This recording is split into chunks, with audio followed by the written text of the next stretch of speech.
Thinking about cutting the cord with your traditional landline or digital phone service? Tired of the high cost of AT&T and Vonage? Follow my journey on this episode, Cutting the Cord, a magicJack Plus Journey, Part 2, from Laughter on Water.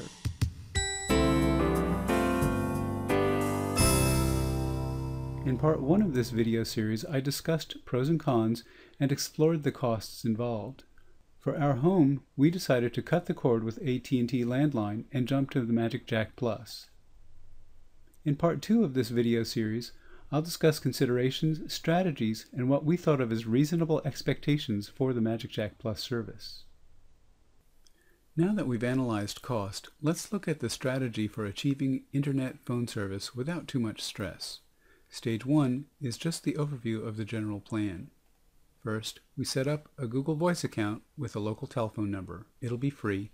It doesn't matter what the number is for now. Any local number will do. Next, buy your magicJack Plus and the UPS. I got mine from Radio Shack and Best Buy respectively. After installing these items, make sure the hardware and services are functioning correctly.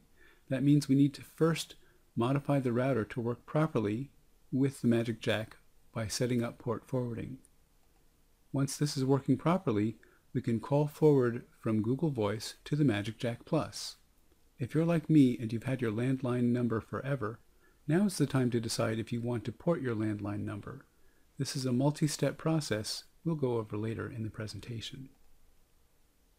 I wanted to take a moment to step back and look at how things are connected together.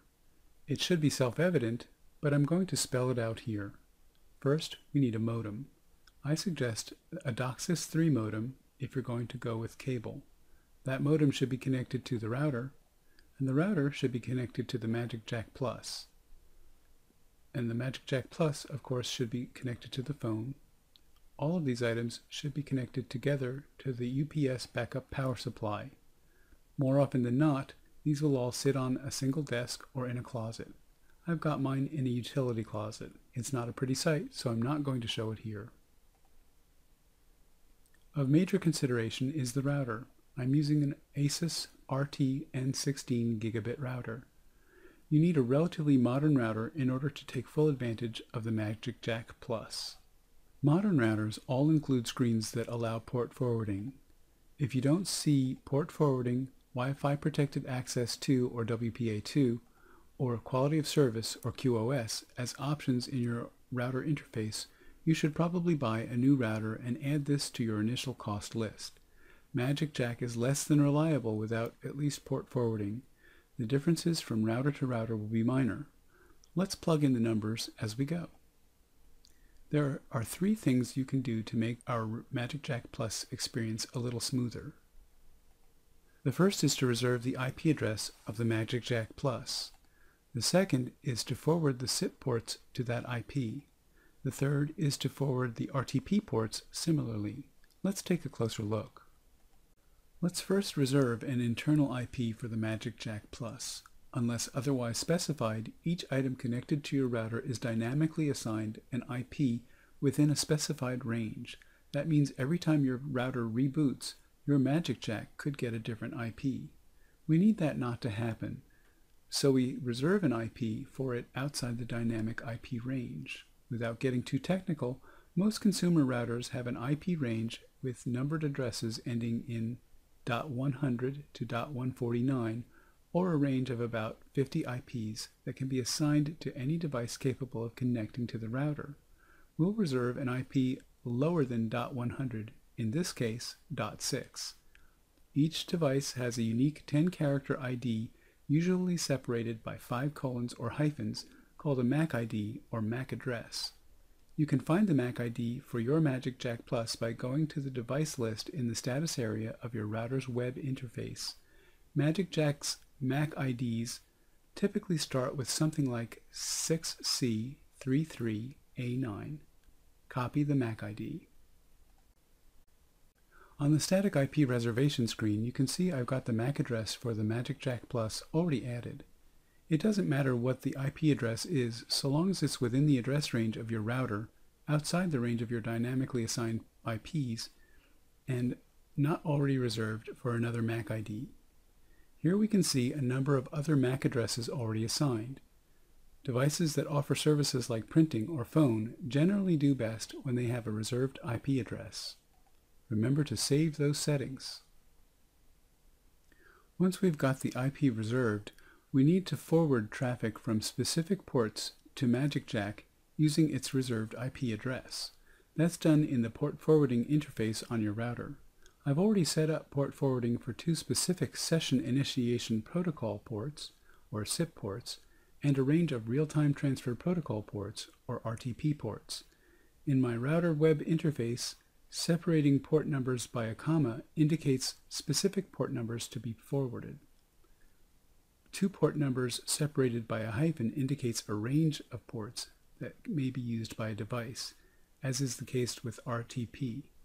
I've set up protocol to UDP, ports to 5060 and 5070, and a range of 10,000 to 65,535 for the IP magicJack Plus 192.168.0.6. I've also put notes in the description for the port forwards for future reference. Again, remember to save your changes at the bottom of the screen once you've added the correct settings. Here are the port settings again for review. You may very likely end up using a different static IP address for your magicJack Plus if your router is in a different range. Know the limitations of your router before making any changes. And remember to test your settings thoroughly. Get someone to call you, call other people. Troubleshoot everything before transferring your landline. Once everything is working correctly, we need to make the decision to actually cut the cord on AT&T or your specific landline provider. You may decide there's no need to port your landline. If you just moved into your home and there are only a few people who know your landline phone number, it may be better just to give out your new Google Voice number and ditch your landline number altogether. For our purposes, we'll assume that it's better to port the number for the rest of this episode. Before we stop any services, we need to iron out some wrinkles and consider phone number port strategy, so let's discuss these. There are three methods of internet connection that will work with the magicJack: cable internet, digital subscriber line, or DSL, and fiber to the curb or home, FTTX. magicJack and VoIP in general do not work with satellite internet because of weather, generally lower speed, and inherent signal delay. If you're using satellite internet, you'll be familiar with the same problems with Skype and other voice and video calling services. If you currently have DSL, when you port your landline number, you'll end up disconnecting all services through your landline phone, including your DSL. You'll need to reestablish a dry loop DSL or FTTX line without phone. Before even considering that, you need to contact your landline phone number provider and ask them what their policy is for dry DSL or FTTX lines, dry meaning without phone. This could take some time, and since it's not the path that I took, it's beyond the scope of this episode. I'll put a link about it in the show notes. If you have a home alarm system that uses the landline, you'll obviously need to look at other options that don't depend on your existing phone service. Many alarm services offer wireless today. If you can afford that, it's probably about the same as keeping a local-only landline. Look at your options. Before we go any further, we probably need to talk about number porting strategy. You may be asking, why do I need to port my landline number to Google Voice? The main reason is Google is a far older company that is well established and has a great track record for stability of services. If magicJack Plus suddenly stops working, you can call forward to your Skype in number, your cell phone number, your Google Talk, or any other preferred number altogether. When your power goes out for 2 days, you'll still get emails with your voice messages and can also review them in a decent interface on Google Voice. magicJack Plus has a less intuitive interface. My suggestion is to leave the magicJack number you are assigned as is and call forward from Google Voice. You're probably wondering why it cost $40 to port the number to Google Voice. As of this episode, it costs $20 to port a mobile phone number to Google Voice, but Google Voice can't port from a landline for some reason buried deep within FCC regulations, according to AT&T. You can, however, port your landline phone to a cell phone and then port the cell phone number to Google Voice. hence the total of $40. I bought a prepaid $5 Go phone from Best Buy and $15 worth of minutes so I could set up the port. That was my minimum buy-in for setting up service. Some prepaid phones come with minutes, so you may not even need to buy the extra minutes, but the phone will likely cost more than $5. I set up my phone online rather than through the phone because I could set up the account faster and add minutes easier than trying to punch numbers into a cell phone keypad. Add the minutes to your phone. You won't be able to do anything until that step is completed. Once you've established that your phone is working, you're ready to port your landline number to the prepaid phone. With your Go phone and PIN number ready, call AT&T cell phone support at 1-800-333-0500 from your landline or Go phone. If you dial from your Go phone, you'll be charged for the minutes even though it's toll-free. I called from my magicJack phone. I could not call this number from Skype out. Your mileage may vary. When you get connected, don't follow the voice prompts. Dial 0 a couple of times until you get a real person. Write down the person's name and time and be respectful. This is the AT&T mobile phone support line. Usually they talk to monthly subscribers. Tell them you want to port your landline to your Go phone. Be specific so you are sure they understand what you want. You may get transferred to the prepaid line. Before they transfer you, ask the rep to stay on the line until you're sure a real person is on the other end. Otherwise, they may transfer you to the endless loop that is AT&T automated service. Don't tell them that you're going to port it to Google Voice later, just that you're going to port your landline to your Go phone. Be sure to get your Go phone account number from the rep. It's different from your Go phone telephone number, and you'll need it for transferring to Google Voice. Write everything down. The rep will give you the URL att.com/port, where you can check the number porting status. You can probably do this while you're talking with the rep. You should see something that tells you your port is either in progress or that it will occur on a certain day and time. Later, on the day the port is actually to be achieved, you'll see that the port has been confirmed. This doesn't actually mean it's been completed. You'll need to call the 800 number again from your magicJack Plus and tell them you would like to complete the number port. Again, write down the name of your rep and the time. Use their name during the call and be respectful. They may offer to test the port completion by calling the Go phone to be sure it's working. If they don't tell you beforehand, it may seem like you've been cut off from the magicJack phone, but you've just been put on hold. Answer the Go phone. It'll be the same rep. You may elect to save a few minutes and ask them to complete the phone call on your magicJack. At that point, your landline phone should now be dead, and all telephone calls to your landline are now coming to your Go phone. Now you're ready to port the number to your Google Voice account. When you're logged into Google Voice, click the Change/Port link and follow the prompts.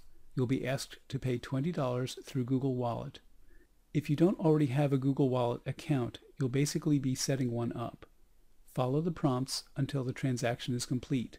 The number port from your phone to Google Voice should take just under 24 hours.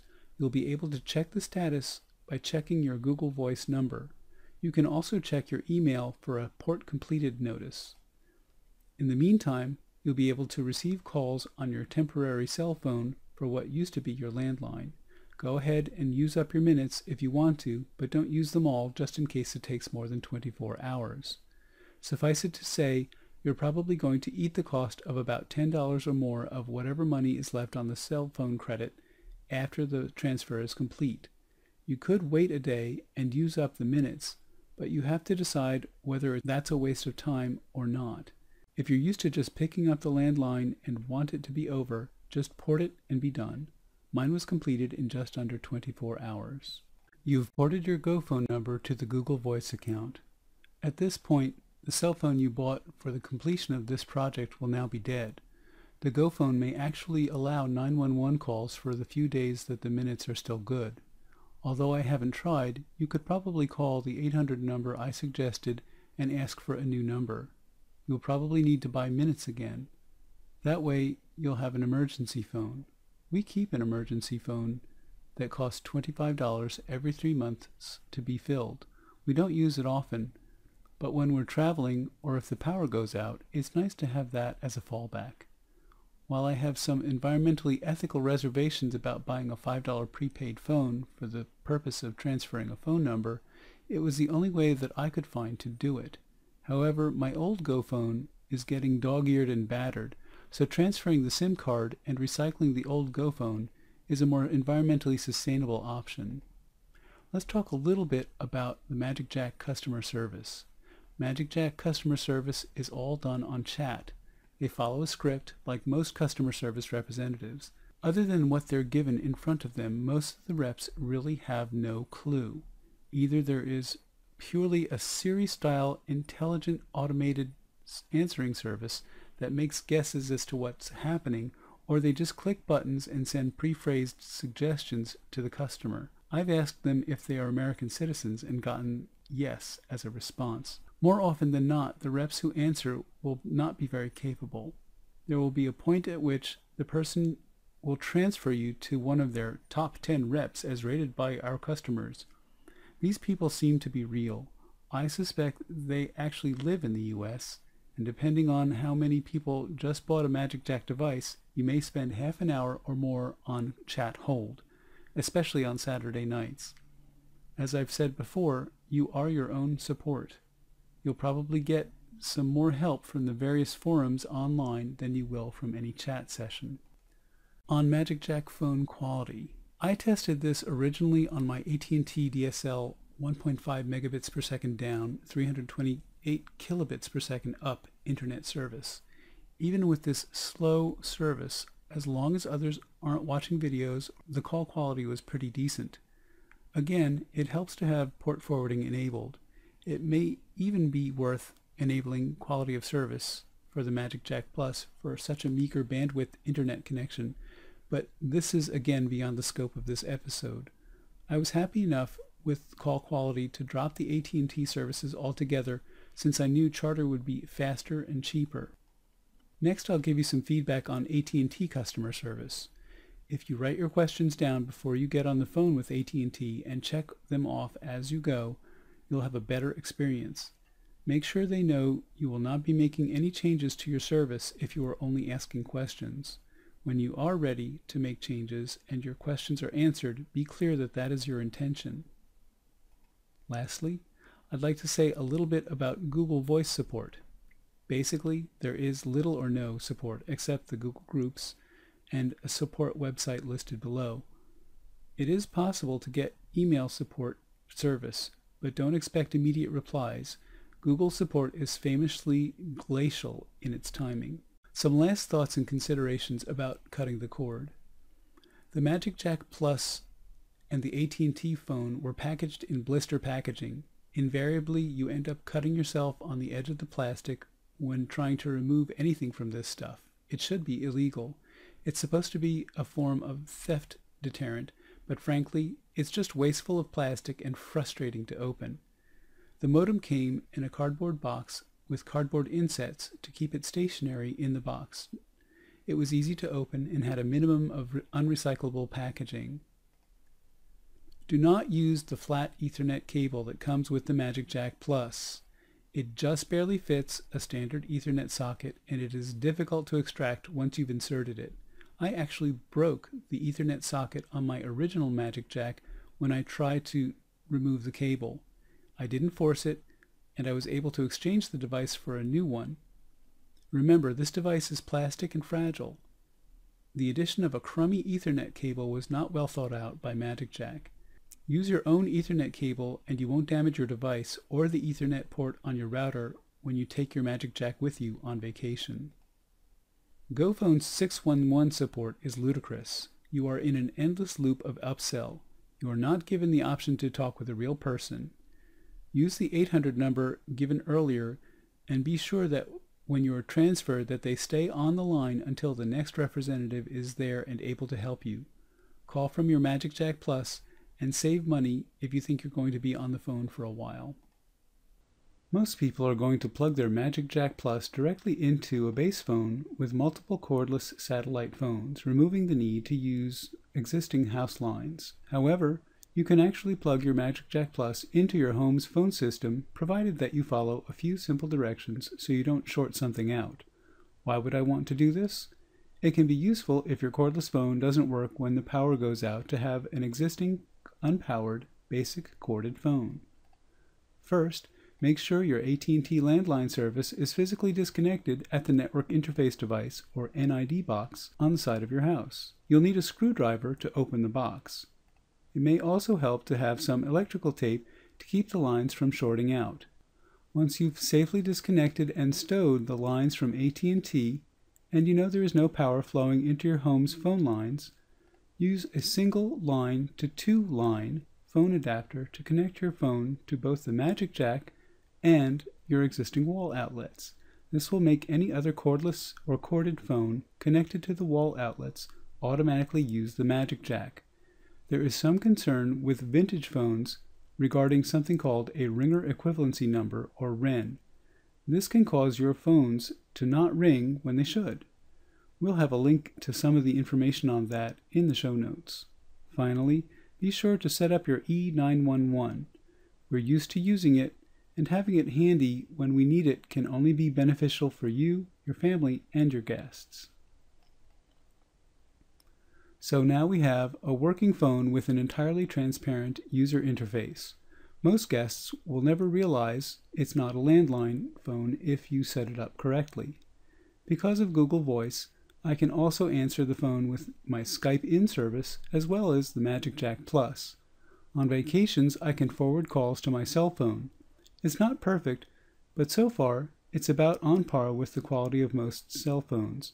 I'll do a follow-up in a couple of months or sooner with more feedback. I'd love to hear your experiences. Please write some comments. That's all there is to this episode. Stay tuned.